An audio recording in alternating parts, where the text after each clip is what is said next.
ఎదుటి వ్యక్తితో ఏదైనా అవసరం ఉంటే ప్రేమ ఉన్నట్టు నటిస్తారు, అవసరం తీరిపోయిన తర్వాత ఎంతవరకైనా తెగిస్తారు వారిని బాధ పెట్టడానికి. స్వార్థము, సంకుచిత స్వభావం పెరిగిపోతున్న ప్రపంచంలో మనం ఉన్నాం.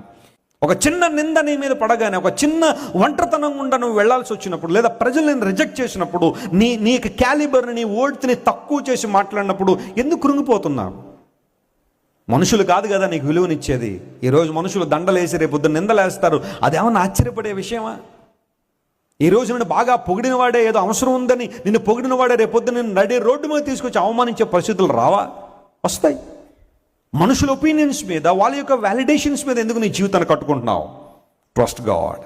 నీ మీద నిందలేసి, అవమానాలేసి, భయంకరంగా నీ గురించి మాట్లాడి, నిన్ను సమాజంలో చెడ్డ చేయాలని ప్రయత్నం చేసి ఎంతోమంది నిన్ను విడిచి వెళ్ళిపోయే పరిస్థితుల్లో మనుషులందరూ నిన్ను వదిలిపెట్టి వెళ్ళిపోవచ్చు. ఇన్ఫ్యాక్ట్ నువ్వు ఎవరినైతే ఎక్కువ ప్రేమిస్తావో, వారు లేకుండా ఉండలేనంటావో, వారు కూడా ఏదో ఒక రోజు నిన్ను విడిచిపెట్టి